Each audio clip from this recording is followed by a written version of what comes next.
नमस्कार, आपणा सर्वांचे खूप खूप स्वागत आहे।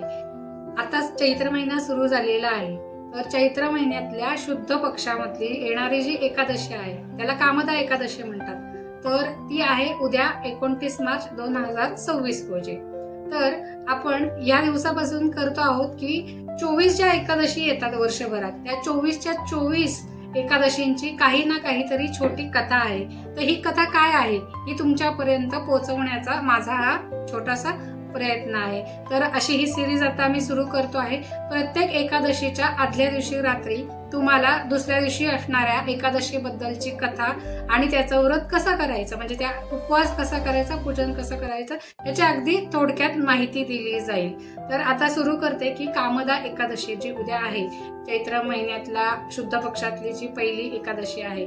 तर ह्या एकादशीची जी कहाणी आहे, तर त्या कहाणीची मी तुम्हाला सुरुवात सांगते। फार पूर्वीच्या काळी रत्नपूर नावाचं एक राज्य होतं।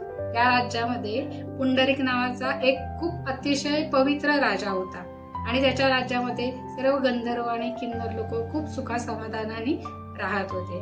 असंच ललित आणि ललिता नावाचे गंधर्व ही थोडी राजाच्या राजदरबारात कामाला होते। ललित हा उत्तम गायक होता।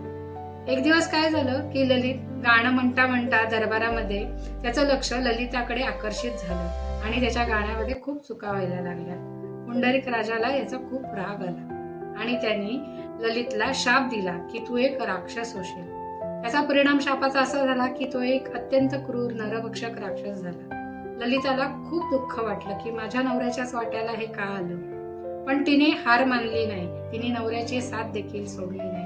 ती नवऱ्याबरोबर अरण्यात फिरत राहिली। असंच फिरता फिरता एकदा तिला एका अरण्यात एक आश्रम दिसला। तिच्या आशा पल्लवल्या की इथे आपल्याला काहीतरी मार्ग मिळू शकेल, म्हणून ती आश्रमात गेली। तो आश्रम होता शृंगी ऋषींचा। तिने तिथे जाऊन त्यांना नतमस्तक झाली आणि त्यांना सगळं स्वतःची कथा सांगितली की माझ्या नवऱ्याला असा असा शाप मिळाला आहे आणि त्यामुळं आम्ही अरण्यामध्ये वणवण फिरत आहोत। तर तिने जे सत्य सांगितलं ते सत्य तिने कुठलीही गोष्ट लपवून न ठेवता ऋषींना सांगितली, म्हणून शृंगी ऋषी तिच्यावर प्रसन्न झाले आणि त्यांनी तिला एकादशी व्रताची कथा सांगितली। तर ऋषींनी तिला सांगितलं की आता 2च दिवसांनी कामदा एकादशी येणार आहे। चैत्र महिना सुरू झालेला आहे आणि चैत्र महिन्यातली पहिली जी एकादशी येते तिला कामदा एकादशी म्हणतात। या दिवशी करायचं काय आहे, श्री हरी विष्णूंचं ओम नमो भगवते वासुदेवाय या मंत्राचा जप करायचा आहे आणि श्री हरी विष्णूंना पंचामृताचा अभिषेक करायचा आहे विष्णू सहस्त्रनाम म्हणून। या दिवशी फलाहार किंवा निराहार राहायचा आहे।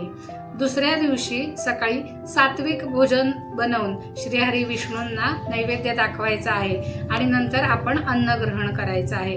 एकादशीच्या दिवशी आपण शक्यतो कुठलीच पवित्र कार्य करायची नाही, कारण त्या दिवशी सर्व देवांचा देखील उपवास असतो। त्यामुळे आपण जो नैवेद्य दाखवतो तो देव ग्रहण करत नाही।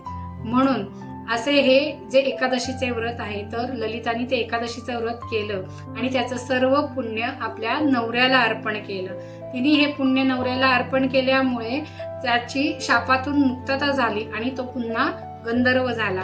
तर अशी ही कामदा एकादशी उद्या आहे। आपण सर्वांनी देखील कामदा एकादशीचा उपवास आणि व्रत करावं।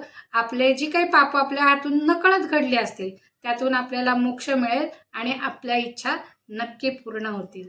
धन्यवाद।